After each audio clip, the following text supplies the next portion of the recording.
the lush green valleys of northwestern Cameroon. A low, distant rumble echoed through the valley.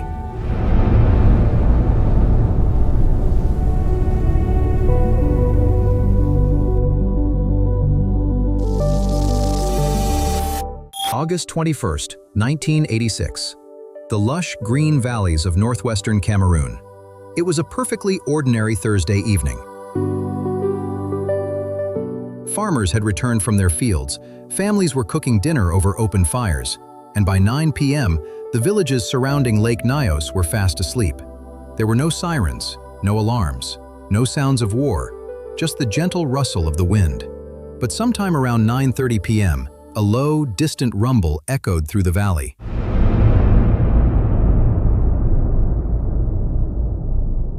It didn't sound like an explosion. It sounded more like a heavy sigh from deep within the earth.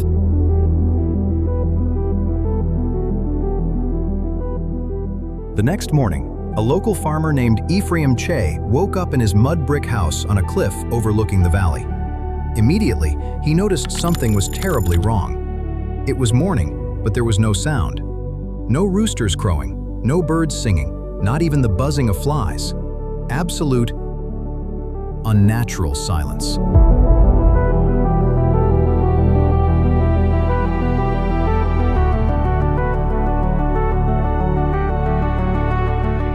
He walked down the dirt path toward the village of Lower Nyos to check on his friends.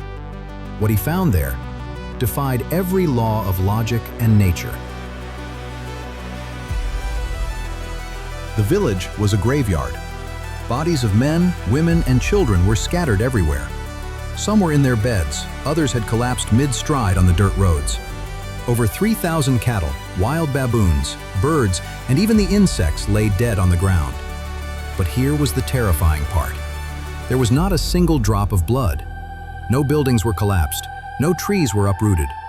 There were no signs of a struggle, no bullet casings, no blast radius. The village was completely intact. It was as if an invisible grim reaper had swept through the valley and simply switched off the life force of 1,746 human beings.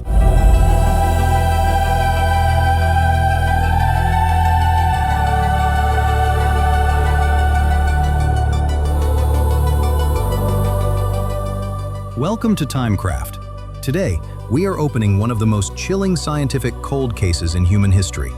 A locked room mystery on a massive scale, where the killer left no fingerprints, no weapon, and no survivors in its direct path. If you want to understand the terrifying physics behind history's greatest engineering and natural disasters, make sure to hit that subscribe button and leave a like. You won't want to miss what we uncover next.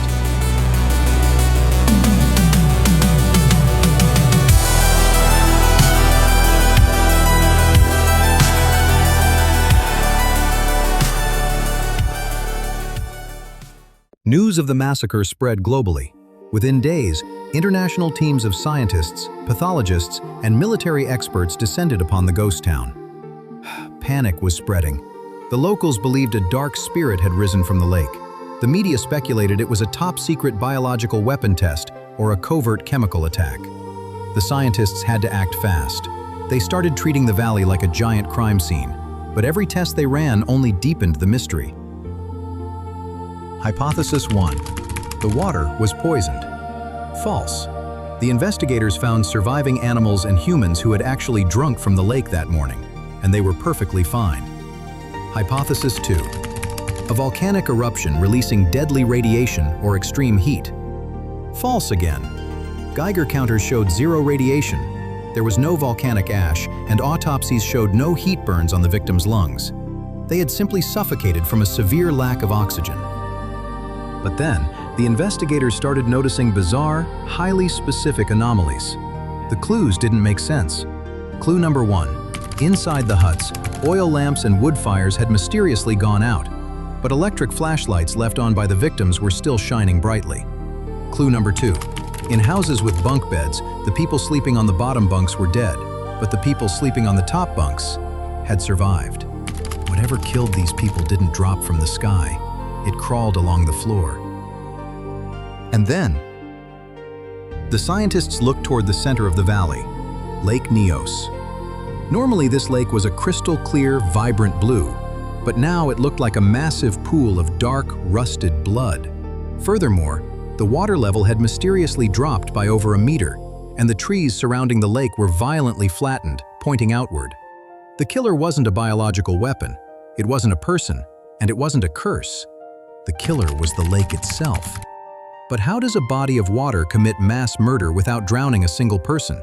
To answer that, we have to look deep beneath the surface, into the physics of what engineers call a stratified lake.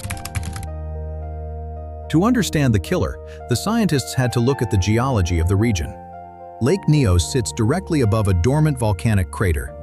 Deep beneath the Earth's crust, a chamber of magma had been slowly leaking pure carbon dioxide gas into the bottom of the lake for centuries. But here is where the physics of fluids turns a natural process into a weapon of mass destruction. Most lakes on Earth turn over or mix their waters during seasonal temperature changes, allowing trapped gases to safely escape into the atmosphere. But Lake Nyos is what engineers call a meromictic lake. It never mixes.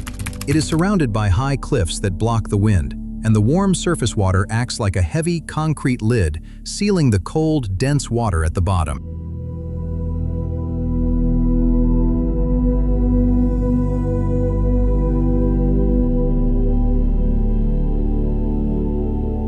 At a crushing depth of 210 meters, the hydrostatic pressure is immense.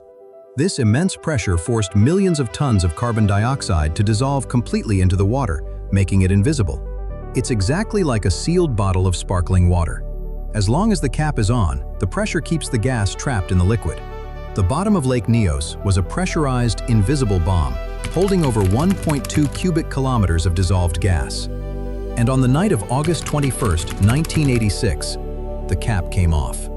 Scientists believe a minor trigger, perhaps a small underwater landslide or unusually cold rain, disrupted the layers. A chunk of deep, gas-rich water was pushed upward. As it rose, the pressure dropped. The dissolved gas suddenly expanded into massive bubbles. This created an unstoppable chain reaction. The lake essentially boiled without any heat. It erupted. A 100-meter-tall geyser of water and foam blasted into the night sky. But carbon dioxide is 1.5 times heavier than the oxygen we breathe. The gas didn't float away. Instead, it formed an invisible 50-meter-thick tsunami of death. Flowing at 100 kilometers per hour, it poured over the crater's edge and crawled down into the sleeping valleys. This heavy, creeping nature of CO2 answered all the impossible questions of the crime scene. Why did the oil lamps go out? Because fire needs oxygen, and the CO2 had pushed all the breathable air upward toward the ceiling. The flashlights stayed on because they ran on batteries, completely independent of the atmosphere. Why did the people on the bottom bunks die while those on the top survived? Because the heavy gas pooled on the floor like an invisible flood, drowning anyone who was sleeping low to the ground. And the terrifying blood-red water? It wasn't a curse. The violent eruption had dragged iron-rich water from the oxygen-starved bottom of the lake to the surface. When that iron finally hit the oxygen in the open air, it instantly oxidized. The lake didn't bleed, it rusted. Science had unmasked the killer, but the nightmare wasn't over. The magma chamber below was still leaking. Lake Nyos was slowly reloading its weapon. Another eruption was mathematically inevitable. It was time for engineering to step in. In 2001, a daring French-led engineering team arrived with a brilliant yet highly dangerous plan: degassing pipes. The mission was perilous. If the engineers dropped the massive pipes too quickly or disturbed the bottom layers too much, they could accidentally trigger another limnic eruption right beneath their own boats, suffocating the entire crew instantly. They carefully suspended a 14-centimeter-wide polyethylene pipe from a raft straight down to the deadly, gas-rich depths. Then, using a mechanical pump, they pulled a small amount of bottom water up the tube. As the pressurized water traveled upward, the pressure decreased. The dissolved CO2 began to form bubbles.